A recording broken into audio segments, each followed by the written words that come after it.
बिस्मिल्लाहिर्रहमानिर्रहीम। अस्सलाम वालेकुम my dear friends, fellow students, viewers, listeners, subscribers और उन सब को मैं सलाम कहता हूँ जो मेरी वीडियोस बड़े इन्हमाक और शौक़ से देखते हैं और इससे बहुत कुछ गेन करते हैं, हासिल करते हैं। देखें, इल्म फैलाना बहुत ज़रूरी है।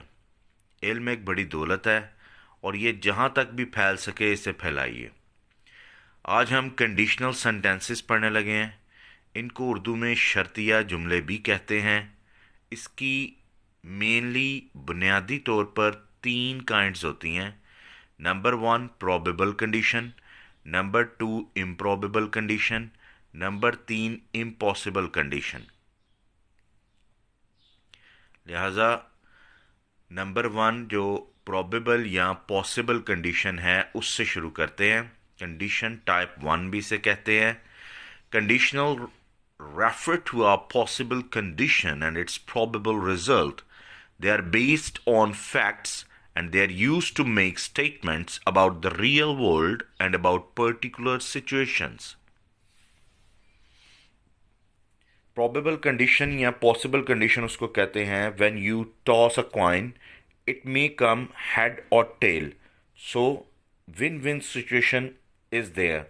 जब आपको पता हो कि यार अभी मेरे पास टाइम है, आई कैन डू इट, सो इसका मतलब ये है कि ये प्रोबेबल या पॉसिबिलिटी है, अभी मुमकिन है बात। तो इसमें ये है कि अगर आप मेहनत करोगे तो पास हो जाओगे। इट मीन्स कि अभी आपके पेपर्स नहीं हुए, आपके पेपर्स होने हैं, आपकी एग्जामिनेशन होने हैं, लेकिन आप पे डिपेंड करता है। अगर आपने मेहनत की तो उन एग्जामिनेशन में गो थ्रू कर जाओगे। तो इसका मतलब ये है कि ये कैसी कंडीशन है जो अभी पॉसिबल है।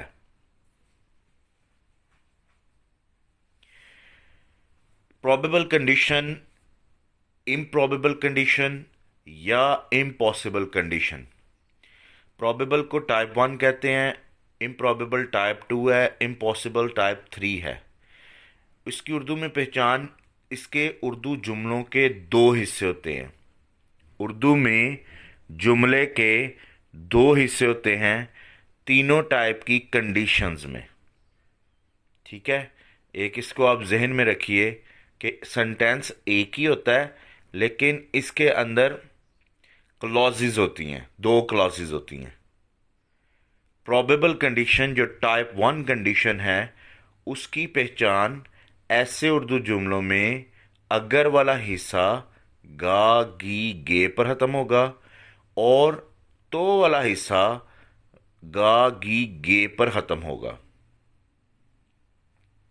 यानी ऐसे उर्दू जुमलों में अगर वाला हिस्सा गा गी गे पर और तो वाला हिस्सा भी गा गी गे पर खत्म होगा। अब ये अगर वाला हिस्सा और तो वाला हिस्सा क्या है? देखें, अगर वाला हिस्सा इफ क्लॉज कहलाता है। इफ क्लॉज, क्लॉज कहते हैं मुख्तसर जुमले को, और तो वाला हिस्सा कॉमा के बाद आने वाली क्लॉज कहलाता है।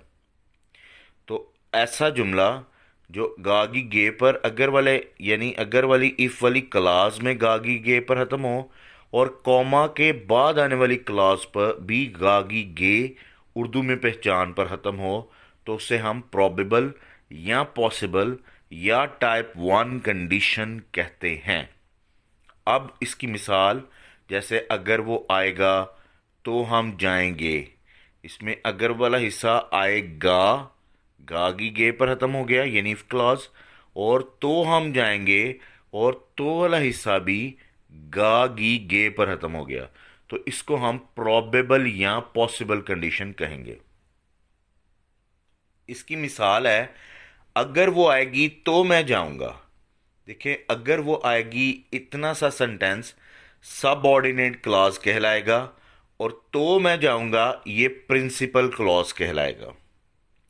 सबऑर्डिनेट क्लॉज उस क्लॉज को कहते हैं जो खुद से अपने मीनिंग वाज़े या एक्सप्लेनेशन अपने मीनिंग के ना दे पाए। इसको मातहत क्लॉज कहते हैं। ये किसी दूसरी क्लॉज के साथ इसकी कोऑर्डिनेशन होगी तो फिर इस क्लॉज की समझ आएगी इसके सेंटेंस की। तो आगे जो लिखा है वो प्रिंसिपल क्लॉज है यानी मेन क्लॉज है। इसी तरह दूसरी पे मिसाल है, अगर तुम मेहनत करोगे तो कामयाब हो जाओगे। अगर वाला हिस्सा गागी गे पर खत्म हो, तो वाला हिस्सा भी गागी गे पर खत्म हो, तो उसे हम एक अगर वाले हिस्से को सबऑर्डिनेट क्लॉज कहेंगे और तो वाले हिस्से को प्रिंसिपल क्लॉज कहेंगे। ठीक है जी। अब ये आप बात समझ लें, अगर तुम मेहनत करोगे, अगर यहाँ पर जुमला ख़त्म हो जाए तो सबऑर्डिनेट क्लॉज का काम ही है कि वो मतलब वाज़ेह नहीं कर पाती पूरा सेंटेंस का, तो हमें मतलब वाज़ेह नहीं होगा, लेकिन जब तक उसके साथ प्रिंसिपल क्लॉज ऐड नहीं होगी। तो ये आपको याद होगा, हमने पास्ट परफेक्ट टेंस में भी और फ्यूचर परफेक्ट टेंस में भी सबऑर्डिनेट क्लॉज और प्रिंसिपल क्लॉज को बड़ी अच्छी तरीके से समझा था। तो यहाँ जो हम कंडीशनल सेंटेंसेस कर रहे हैं वहां भी इसी तरह ही है। इंट्रोडक्शन इन इंग्लिश, इफ के बाद सबऑर्डिनेट क्लॉज, जैसे मैंने उर्दू में भी आपको बताया कि अगर वाले में अगर के आगे सबऑर्डिनेट क्लॉज है और तो के बाद भी जो जुमला लिखा है वो प्रिंसिपल क्लॉज है। इसी तरह इंग्लिश में इफ के बाद सबऑर्डिनेट क्लॉज है और तो की जगह पे कॉमा लगा हुआ है। ये कॉमा जो प्लेस होता है ये तो की जगह पे है, उसके आगे प्रिंसिपल क्लॉज है। लिहाजा ये इसका कॉमन सेंटेंस है, यानी सिंटैक्स है, फार्मूला है तमाम टाइप ऑफ कंडीशनल सेंटेंसेस का। लेकिन जो टाइप 1 है जिसको स्पेसिफिकली अभी हम इस टाइम पे पढ़े हैं, इफ के बाद सब्जेक्ट आएगा, फिर प्रेजेंट इंडेफिनेट आएगा, उसके फौरन बाद कॉमा लगेगा, फिर सब्जेक्ट और फिर फ्यूचर इंडेफिनेट। यानी जो प्रिंसिपल क्लॉज हो, जो सबऑर्डिनेट क्लॉज होगी, वो इफ वाली क्लॉज उसको हम प्रेजेंट इंडेफिनेट में उसकी ट्रांसलेशन करेंगे इंग्लिश में, और कॉमा के बाद जो प्रिंसिपल यानी मेन क्लॉज होगी उसकी ट्रांसलेशन फ्यूचर इंडेफिनेट टेंस में की जाएगी। तो प्रोबेबल कंडीशन टाइप 1, अगर वाली क्लॉज गागी गे पर खत्म हो तो वाली क्लॉज भी गागी गे पर खत्म हो, तो अगर वाली क्लॉज जो होती है उसको हम सबऑर्डिनेट क्लॉज कहते हैं और उसके आगे जो कॉमे वाली क्लॉज है उसको हम प्रिंसिपल क्लॉज कहते हैं। तो अगर वाली क्लॉज का तर्जुमा हम प्रेजेंट डेफिनेट में और तो का तर्जुमा फ्यूचर इंडेफिनेट में करेंगे। अब मिसालों से ये वाजे हो जाएगा, अगर वो आएगा तो मैं जाऊंगा, अगर वो आएगा ये सबऑर्डिनेट क्लॉज है, तो मैं जाऊंगा ये प्रिंसिपल क्लॉज है, और ये प्रोबेबल पॉसिबल कंडीशन जिसको हम पढ़ रहे हैं अभी इस वक्त। इफ ही कम्स, तो अगर वाला हिस्सा यानी इफ क्लॉज प्रेजेंट इंडेफिनेट में की जाएगी और तो की जगह पे कॉमा लगाया जाएगा। आई विल गो, तो मैं जाऊंगा, आई विल गो ये प्रिंसिपल क्लॉज है जो कि फ्यूचर इंडेफिनेट में की जाएगी। अगर बारिश होगी तो हम बाजार नहीं जाएंगे, अगर बारिश होगी ये सबऑर्डिनेट क्लॉज है, इसका तर्जुमा प्रेजेंट इंडेफिनेट में करेंगे। तो हम बाजार नहीं जाएंगे ये प्रिंसिपल क्लॉज है, इसका तर्जुमा हम फ्यूचर इंडेफिनेट में करेंगे। क्यों करेंगे? इसलिए कि हम जो कंडीशन पढ़ रहे हैं वो टाइप 1 है और उस कंडीशन के अंदर ये बताया गया है कि अगर वाला यानी इफ क्लॉज गागी पर खत्म हो और तो वाला हिस्सा यानी कॉमा वाली क्लॉज भी गागी गे पर खत्म हो, तो हम इफ क्लॉज का तर्जुमा प्रेजेंट इंडेफिनेट में और कॉमे के बाद फ्यूचर इंडेफिनेट में करेंगे। एक और मिसाल देखते हैं, अगर तुम मेहनत करोगे तो इम्तिहान पास कर लोगे। अगर वाला हिस्सा यानी अगर वाली इफ क्लॉज प्रेजेंट इंडेफिनेट में और तो वाली क्लॉज फ्यूचर इंडेफिनेट में। If you work hard, comma लगेगा, you will pass the examination. If you work hard you will pass the examination. तो ये होगा कि if you work hard subordinate clause है, ये प्रेजेंट इंडेफिनेट में होगी, you will pass the examination ये प्रिंसिपल क्लॉज है, इसको हम फ्यूचर इंडेफिनेट टेंस के अंदर करेंगे।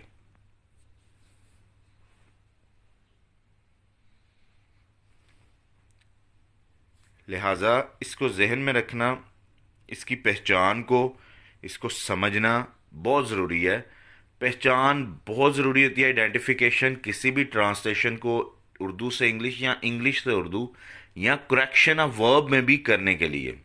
अगर आपको पहचान नहीं आती तो सॉरी टू से कि आप इंग्लिश लर्न नहीं कर सकते। इसकी कुछ एग्जाम्पल्स हैं, वो देखते हैं। अगर वो मेहनत करेगा तो इम्तिहान पास कर लेगा। If he works hard he will pass the examination. अगर तुम मेहनत नहीं करोगे तो फेल हो जाओगे। If you do not work hard you will fail. अगर बारिश होगी तो हम स्कूल नहीं जाएंगे। If it rains we will not go to school. अगर वो आएंगे तो हम कहाँ जाएंगे। If they come where will we go. अगर तुम दवाई लोगे तो सेहतयाब हो जाओगे। If you take the medicine you will recover. अगर तुम मैच खेलोगे तो हार जाओगे। If you play a match you will lose. अगर वो स्कूल नहीं जाएगा तो कैसे पढ़ेगा। If he does not go to school how will he study. अगर वो यहाँ आएंगे तो हम भी वहाँ जाएंगे। If they come here we will also go there. अगर तुम गलती करोगे तो तुम्हें सजा दी जाएगी। If you do a mistake you will be punished. अगर तलबा वक्त पर स्कूल नहीं आएंगे तो उन्हें सजा दी जाएगी। If the students do not come to school on time they will be punished. अब इसमें जो लास्ट वाले दो सेंटेंसेस हैं, इसकी प्रिंसिपल क्लॉज मैंने विल बी बोला है। इसका मतलब है कि ये फ्यूचर इंडेफिनिट टेंस के पैसिवाइज में की गई है। लिहाजा ये भी आप जहन में रखें कि फ्यूचर इंडेफिनिट के पैसिवाइज में भी हो सकता है, यानी प्रिंसिपल क्लॉज जो है वो पैसिवाइज की भी हो सकती है।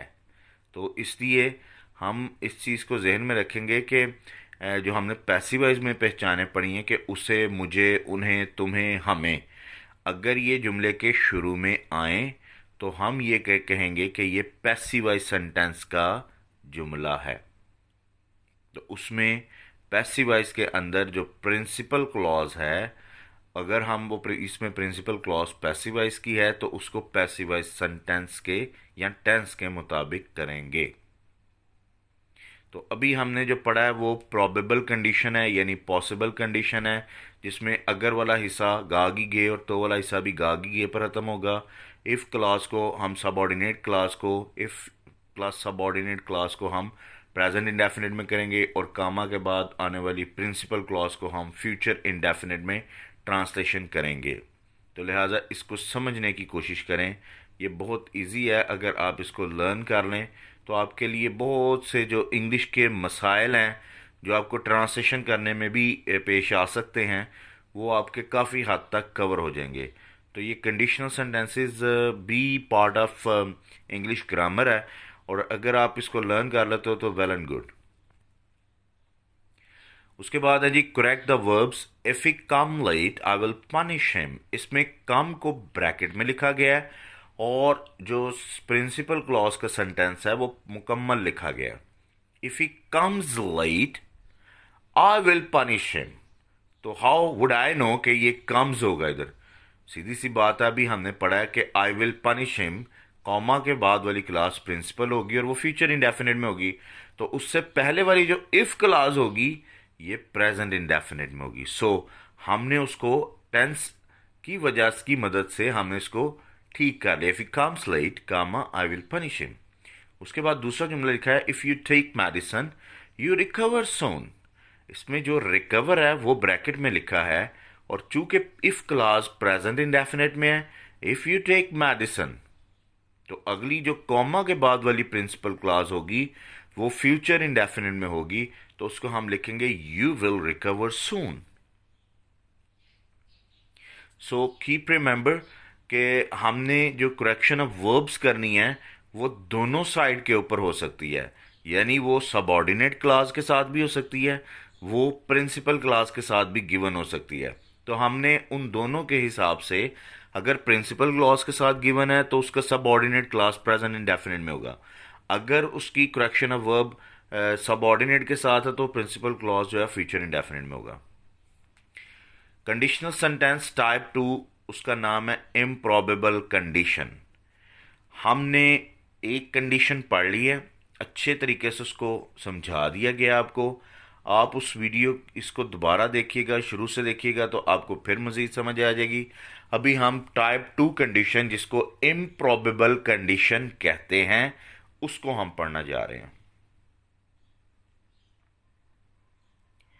तो मैंने आपको शुरू में बताया कि there are 3 types of conditional sentences, probable, improbable और impossible. So this one is type 2. The definition is, if clause type 2 is used to express dreams, unreal situations and things that are unlikely to happen. In other words, the condition specified in the clause is not actual but is a condition that is currently being imagined. Although the verb is used in the past, we use type 2 when talking about present time or now.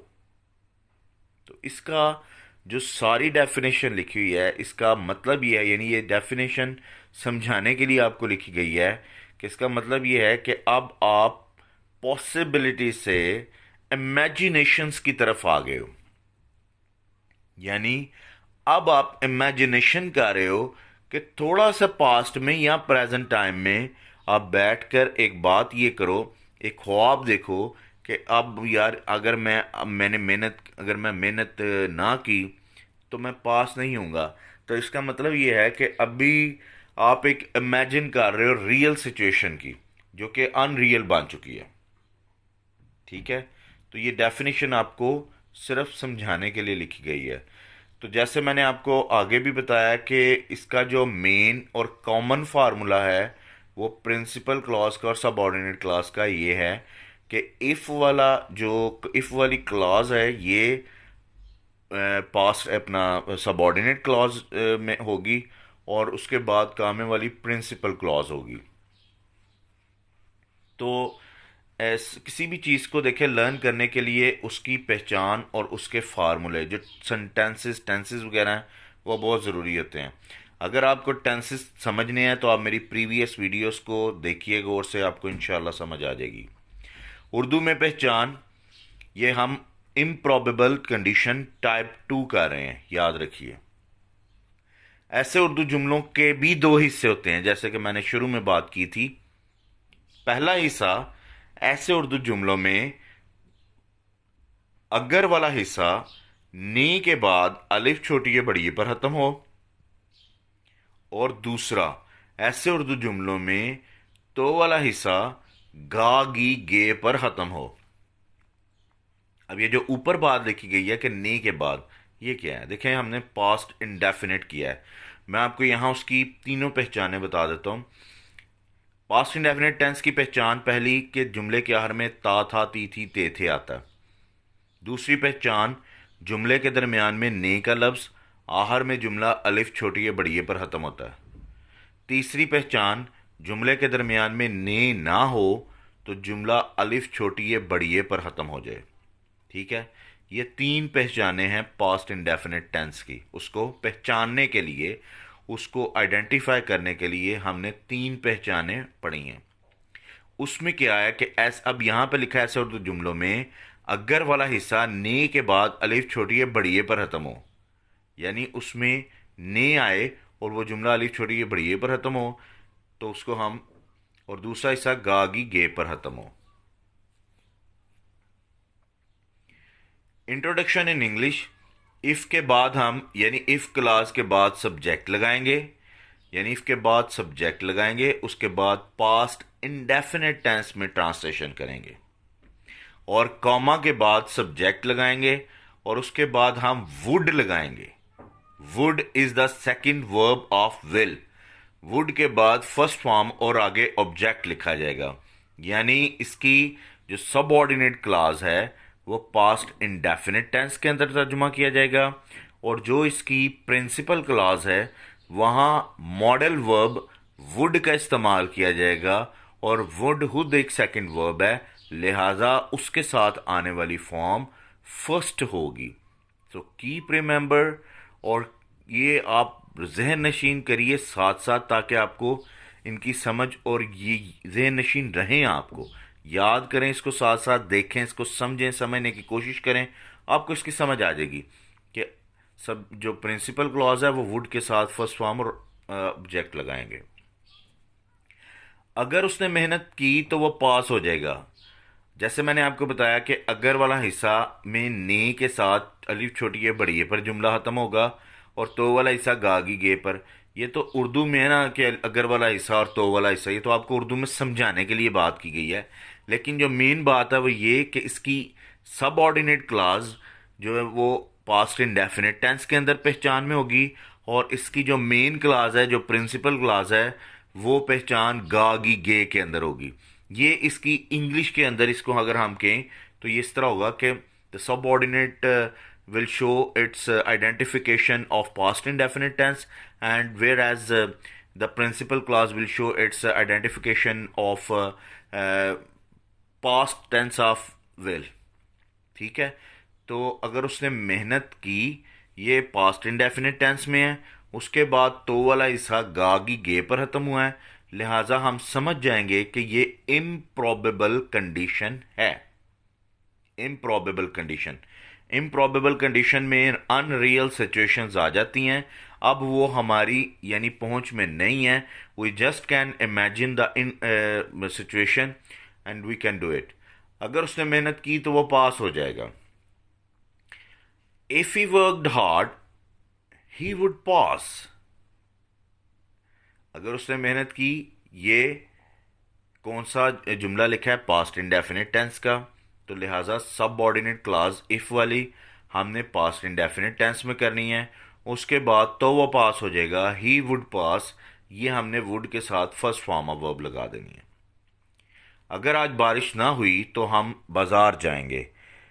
अगर आज बारिश ना हुई तो ये सब ordinate class है, past indefinite tense में है, उसका तर्जुमा उसी में करेंगे। If it did not rain today, comma हम बाजार जाएंगे, वी वुड गो टू बाजार।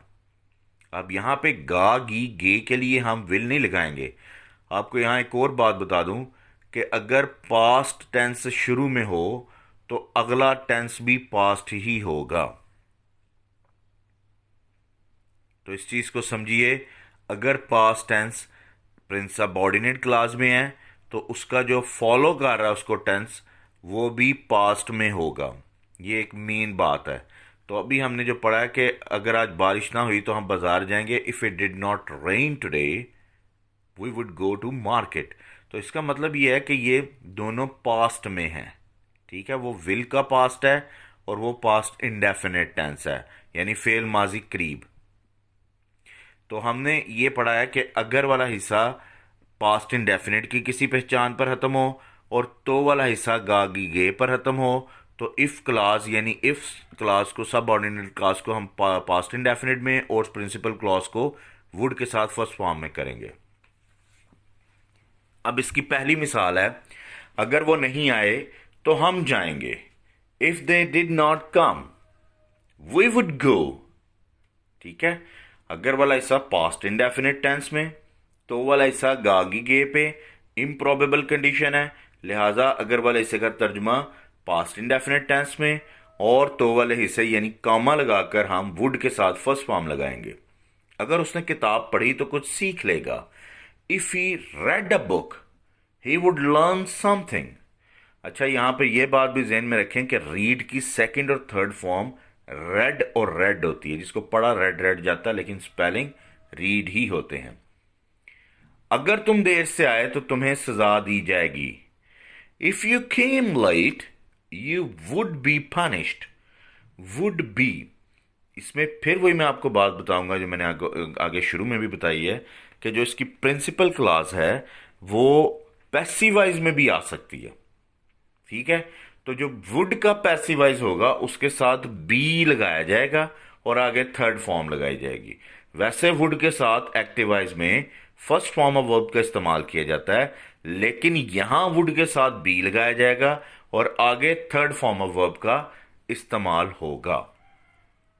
लिहाजा इम्प्रॉबेबल कंडीशन जिसको हमने स्टडी किया है, उसमें अगर वाला हिस्सा पास्ट इंडेफिनिट टेंस की पहचान पर खत्म होगा और तो वाला हिस्सा गागी गे पर खत्म होगा।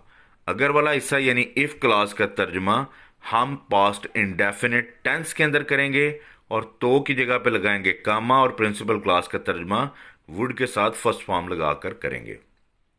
अब इसमें कुछ एक्सरसाइज है, अगर अली ने खत लिखा तो मैं इसे जवाब दूंगा। If Ali wrote a letter I would reply him. अगर तुम आए तो मैं जाऊंगा। If you came I would go. अगर उसने मेहनत ना की तो फेल हो जाएगा। If he did not work hard he would fail. अगर तुम देर से स्कूल आए तो तुम्हें सजा दी जाएगी। If you came to school late you would be punished. अगर बारिश हुई तो हम स्कूल कैसे जाएंगे। If it rained how would we go to school. अगर वो कल ना आए तो हम भी नहीं जाएंगे। If they did not come yesterday we would also not गो।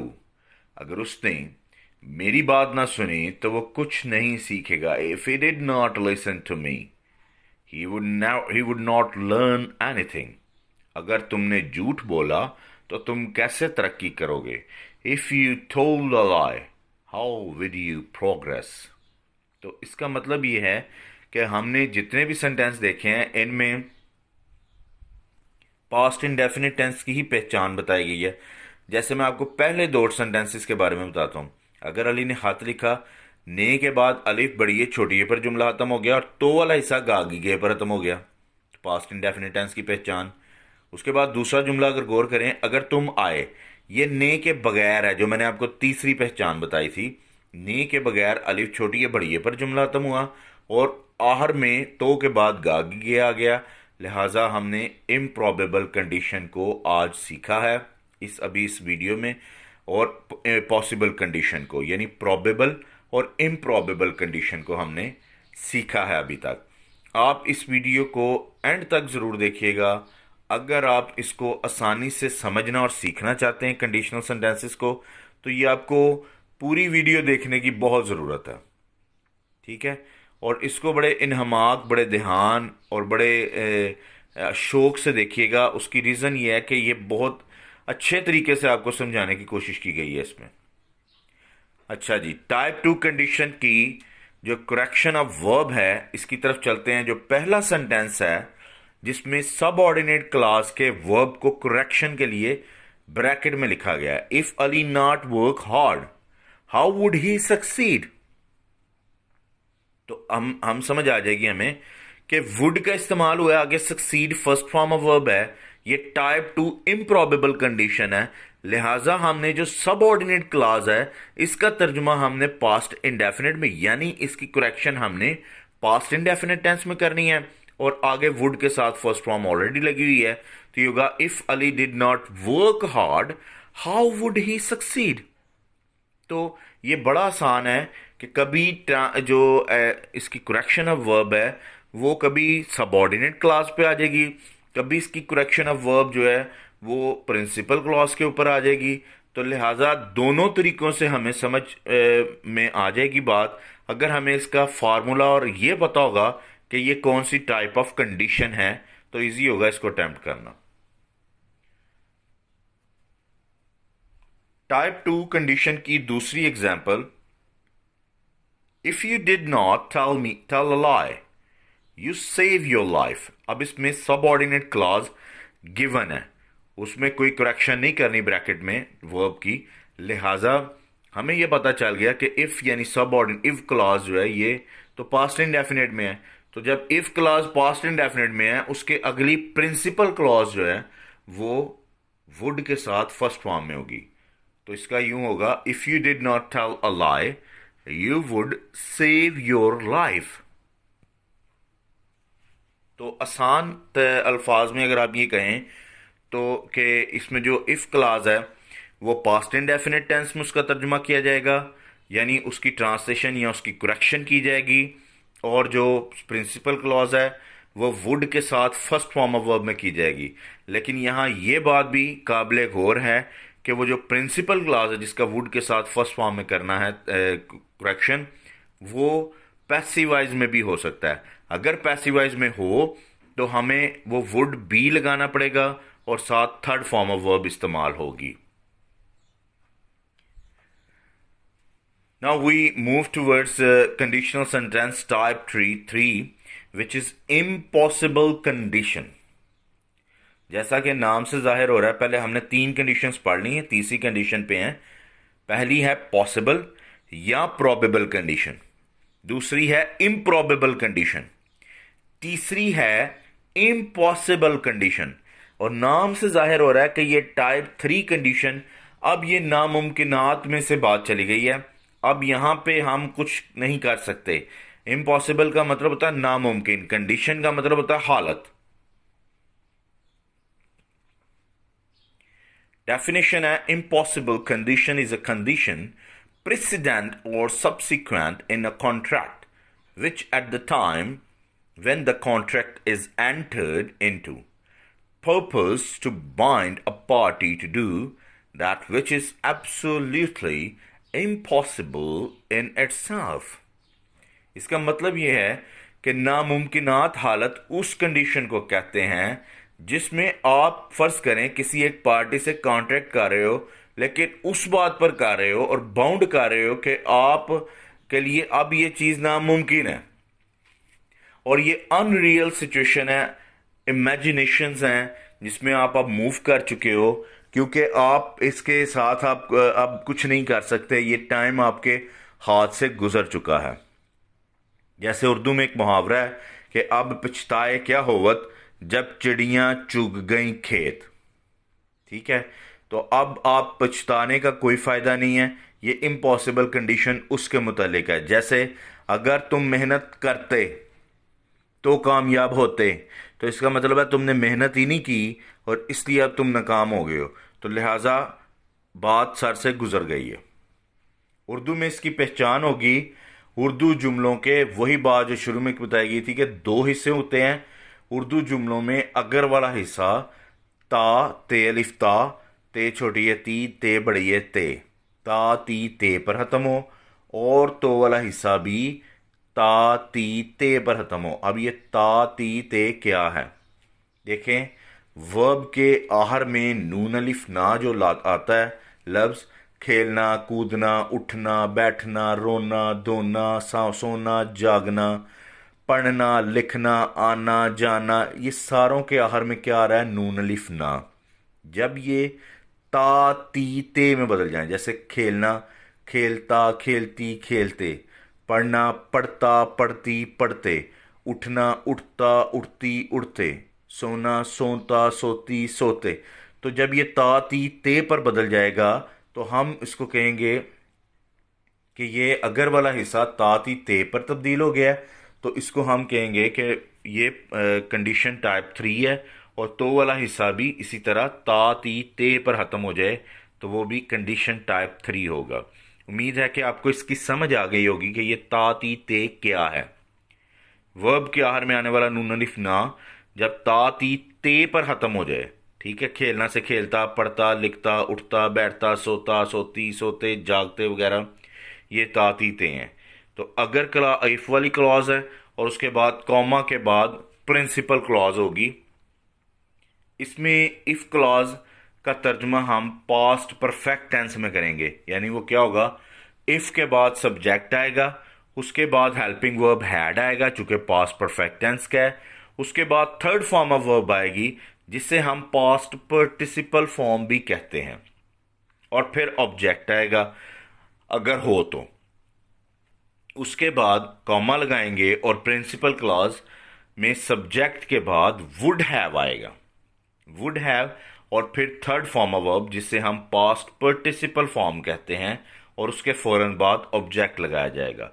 तो यहां वुड हैव की जगह वुड हैव बीन भी आ सकता है अगर ये principal clause passive voice sentence के अंदर हो तो वुड हैव की जगह वुड हैव बीन भी आ सकता है अगर प्रिंसिपल क्लॉज पैसिव वॉइस जुमले के अंदर हो। लेकिन जो सबऑर्डिनेट क्लॉज है उसमें बीन नहीं आएगा, यानी वो पैसिव वॉइस में नहीं होगी।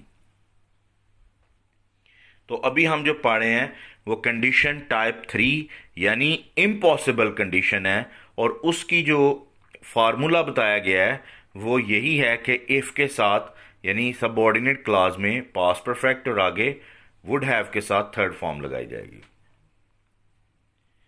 अब अगर इस सेंटेंस को एज एन एग्जाम्पल हम गौर करें तो जो इसमें अगर वो मेहनत करती, मेहनत करना वर्ब है, ता ती ते पर खत्म हो गया।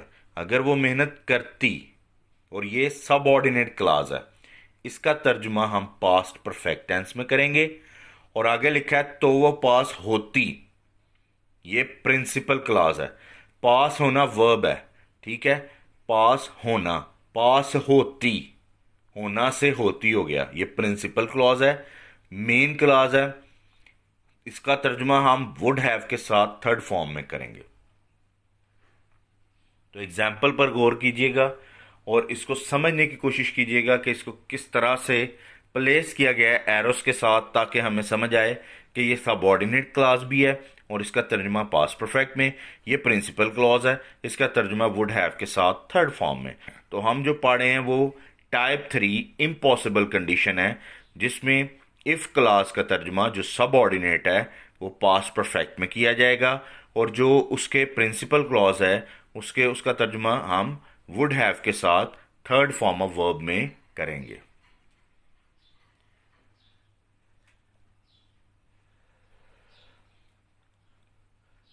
तो टाइप 3 कंडीशन बड़ी इंपॉर्टेंट है। इम्पॉसिबल कंडीशन ज़्यादातर अगर हम किसी कंडीशन का जिक्र करें तो वो पॉसिबल कंडीशन और इम्पॉसिबल कंडीशन के अंदर किए जाते हैं सेंटेंसेस। जैसे ये मिसाल लिखी है, अगर वो दवाई वक्त पर पीता तो सेहत याब हो जाता। If he had taken medicine on time he would have recovered. अगर तुम दौड़ में हिस्सा लेते तो जीत जाते। If you had participated in the race you would have von.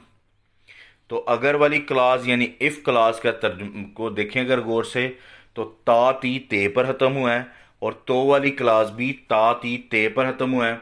लिहाजा हमने इफ क्लास का तर्जुमा पास्ट परफेक्ट में किया है, जबकि तो वाली क्लास की जगह पे कामा लगाया है और आगे वुड हैव के साथ तीसरी फॉर्म लगाई है। तो हमारा ये सेंटेंस इम्पॉसिबल कंडीशन यानी कंडीशन नंबर 3 टाइप 3 में किया गया है।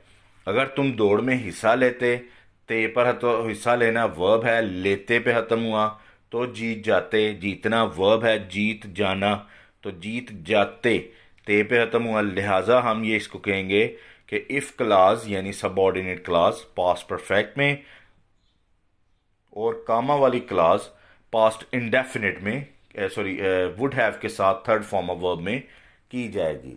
तो ये इम्पॉसिबल कंडीशन है जहां मुमकिन बात नहीं है, अब सिर्फ एक इमेजिनेशन और अनरियल सिचुएशन डिस्क्राइब की जा रही है।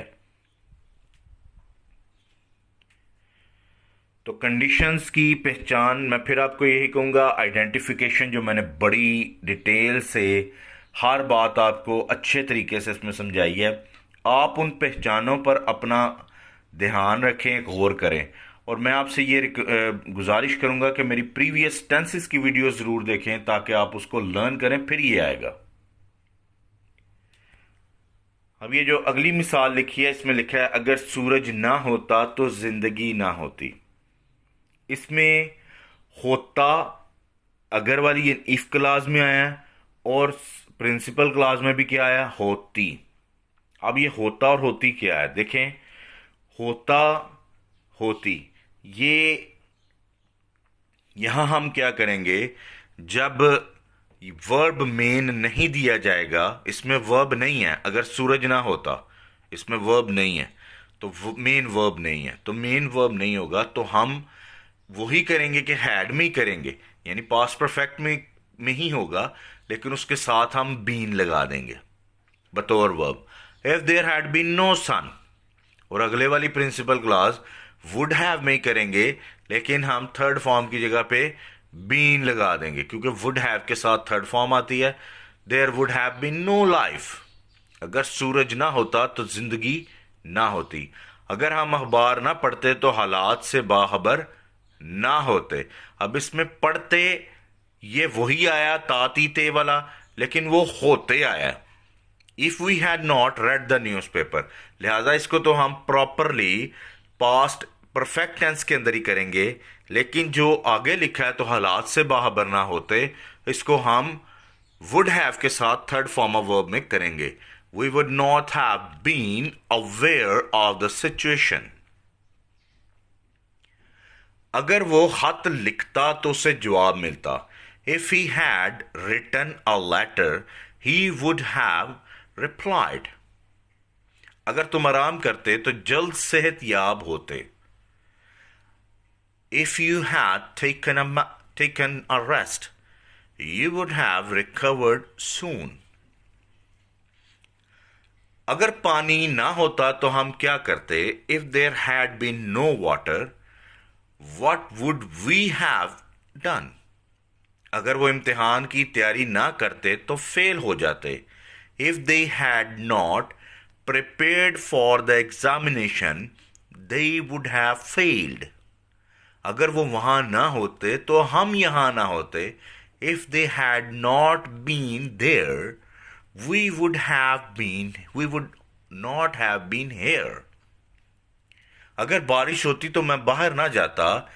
If it had been rained, I would not have gone outside. अगर तुम अकेले होते तो मैं तुमसे मिलता। If you had been alone, I would have met you. अगर तुम मेरे साथ खेलते तो मैं ये मैच जीत जाता। If you had played with me, I would have won this match. अगर वो घर पर होती तो मुझसे जरूर मिलती। If she had been at home, she would have met me surely. तो आपको ये ट्रांसलेशन बेसिकली ये टेस्ट योर सेल्फ है कि आपने इसकी खुद प्रैक्टिस करनी है, लेकिन इसकी आपको प्रैक्टिस करवा दी गई है। आपको हर कंडीशन के पीछे गिवन जो सेंटेंसेस हैं समझाने के बाद उनको भी सॉल्व कर दिया गया है बोल के। तो आप इसको लर्न करने की कोशिश करें, ज़्यादा से ज़्यादा शेयर करें और देखें। अब टाइप 3 में जो कंडीशन सेंटेंसेस की टाइप 3 इम्पॉसिबल कंडीशन है, उसके अंदर अगर करेक्शन ऑफ वर्ब आए तो वो कैसे होगी। अब ये सेंटेंस जो लिखा है, if you not deceive her she would not have had to wander here and there. इसमें इफ क्लास को हम जो सबऑर्डिनेट क्लास है इसकी करेक्शन करनी है। तो जो प्रिंसिपल क्लॉज है उसमें देखें वुड हैव के साथ थर्ड फॉर्म आई है। ठीक है, तो हमें यह समझ आ गई कि ये टाइप 3 कंडीशन है। जब हम इसकी करेक्शन करेंगे तो कुछ यूं होगी, if you had not deceived her she would not have had to wander here and there. अब आप कहेंगे कि थर्ड फॉर्म कौन सी है इसके अंदर, हमें तो नजर नहीं आ रही। तो हैज और हैव की जो तीसरी फॉर्म है वो हैड है, दूसरी और तीसरी फॉर्म हैड है। तो ये हैड इसके अंदर थर्ड फॉर्म के तौर पर इस्तेमाल होगा। Type 3 correct the verbs. If he not worked hard he not succeed.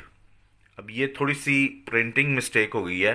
तो if he had not worked hard he not succeed इस तरह होना था।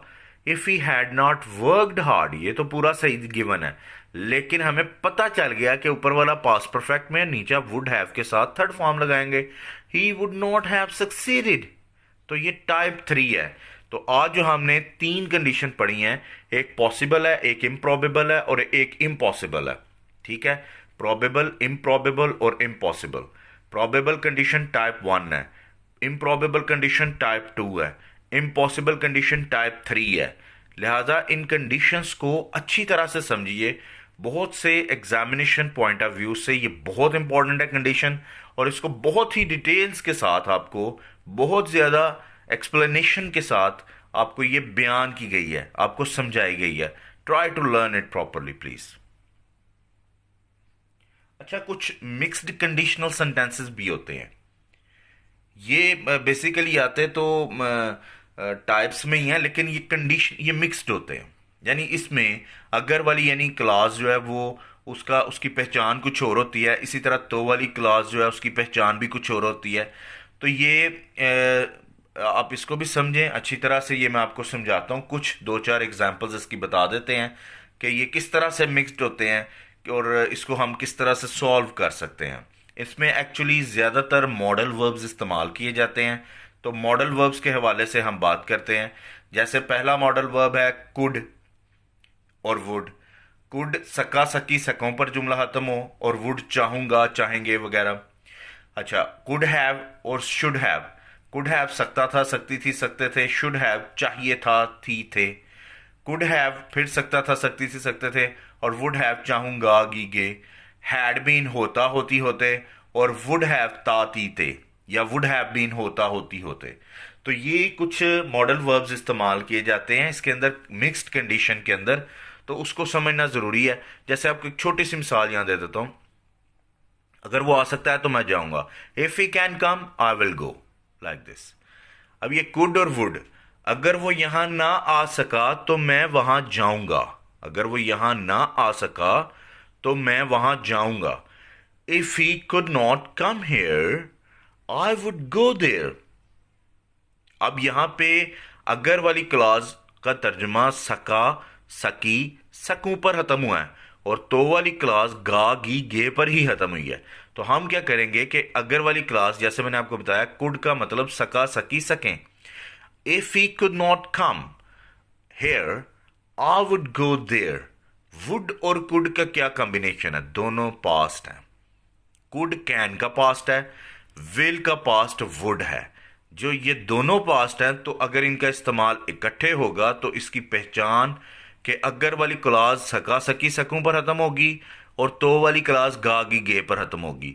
तो हम क्या करेंगे, अगर वाली यानी सब ऑर्डिनेट क्लास में कुड का इस्तेमाल करेंगे, और आगे प्रिंसिपल क्लॉज में वुड का इस्तेमाल करेंगे। दोनों सूरतों में फॉर्म फर्स्ट ही लगेगी। उसके बाद है कुड हैव और शुड हैव। अगर वो मेहनत नहीं कर सकता था तो उसे इम्तिहान भी नहीं देना चाहिए था। अब यहां तो सकता था आ गया, उधर सका सकी सकूं था। तो मैंने अभी आपको बताया कुड हैव का मतलब सकता था सकती थी सकते थे, और शुड हैव का मतलब होता है चाहिए था चाहिए थी चाहिए थे। ठीक है।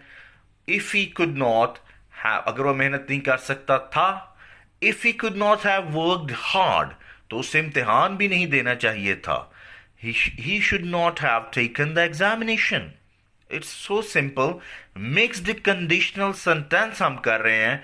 अगर हमें उसकी पहचान की उर्दू में समझ होगी किसी भी मॉडल वर्ब की, तो हमारे लिए ये करना उतना ही आसान होगा जितना हमने वो पीछे 3 कंडीशन डिटेल के साथ एक्सप्लेनेशन के साथ समझे हैं।